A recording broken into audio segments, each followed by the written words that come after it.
కూడా ఇచ్చినట్టే ఇచ్చి గతంలో ఉన్నటువంటి కాంగ్రెస్ ప్రభుత్వం ఇక్కడికి వచ్చే కోచ్ ఫ్యాక్టరీని పంజాబ్కు తరలించడం, అక్కడ శాంతి భద్రత సమస్యలు ఉన్నాయని చెప్పి ఆనాడు కాంగ్రెస్ ప్రభుత్వం రాజీవ్ గాంధీ లాంగవాలా అక్కడకు మరి ఒప్పందంతో పంజాబ్ తరలించడం జరిగింది.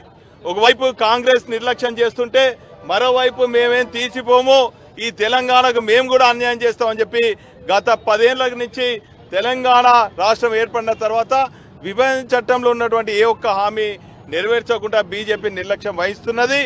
ఖచ్చితంగా ఎప్పుడు ఇక్కడ డిమాండ్ లేపినా కూడా ఇక్కడ ఫీజబిలిటీ కాదు, కోచ్ ఫ్యాక్టరీ ఫీజబిలిటీ లేదంటూనే మరోపక్క మహారాష్ట్రలో ఉన్నటువంటి లాతూర్ కానీ ఇతర గుజరాత్ కానీ తదితర రాష్ట్రాలకు మరి బీజేపీ ప్రభుత్వం కోచ్ ఫ్యాక్టరీ తీసుకుపోవటాన్ని ప్రజలు మరి తెలంగాణ ప్రజలు సహించలేని పరిస్థితులు ఉన్నారు.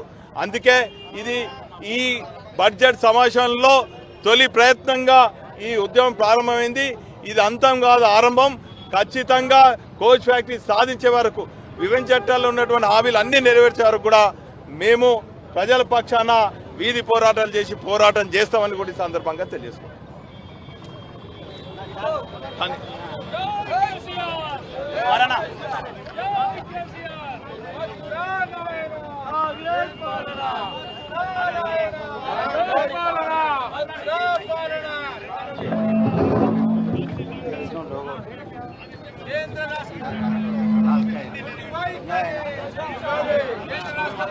మొన్న కేంద్ర రాష్ట్ర ప్రభుత్వాలు ప్రవేశపెట్టిన బడ్జెట్ నిధుల్లో రాష్ట్రాలు కానీ మన వరంగల్ కానీ ఎటువంటి ప్రయోగం లేకుండా వాళ్ళ బడ్జెట్ విభజించిందో వాస్తవంగా తెలంగాణ రాష్ట్రం మీద బీజేపీ ప్రభుత్వం సంఖ్యలపై మహిళ సంఘం ఈ ప్రజల సంఘించింది. ఈసారి కూడా అదే విధంగా ఉన్నది.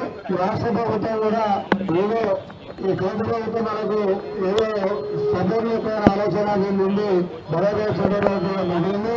భాగంగా ముందు సున్నారంటే ఇప్పుడు ముందు వ్యతిరేకంగా ఏది కూడా మనకు ఎటు చేయకుండా అన్న బందీలైతే ఏదైతే పెట్టిందో వాస్తవంగా అది ప్రజల ప్రజలకు సంక్షేమ పథకాలు అందించే బంధువులు. కాబట్టి మనందరం ఇవాళ ఈ కాంగ్రెస్ వ్యవస్థలో మన ఉమ్మడి జిల్లా తర్వాత అన్న జిల్లా